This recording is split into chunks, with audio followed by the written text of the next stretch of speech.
Hi everybody, it's Artist King here, back with another video. Welcome back to my channel. I recently did one of these maybe 1 or 2 weeks ago, and for the first time the first one I did came out really well.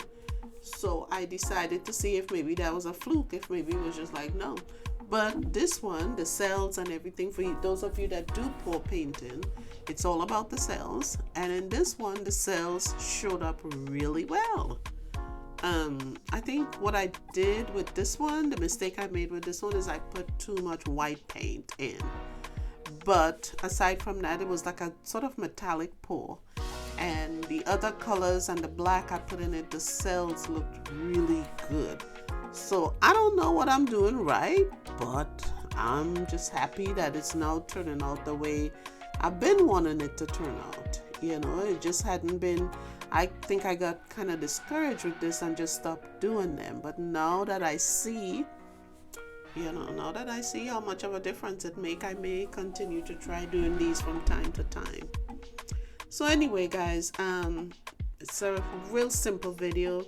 I mixed the paint I used acrylic paint, I used Floetrol, and I used some silicone oil that I purchased on Amazon. And I mixed it really well, and then I put a little bit of water because I didn't want to use too much paint, because one of the things I've noticed with this is that I use too much paint and sometimes I put too much water. So those are things I will work on to get it even better. But anyway, guys, if you like the video, give it a thumbs up, subscribe, leave a comment, whatever you see fit to do. And remember, I post on Tuesdays and Saturdays. So thank you for watching again, guys, and I will see you on my next video. Okay? All right, bye now.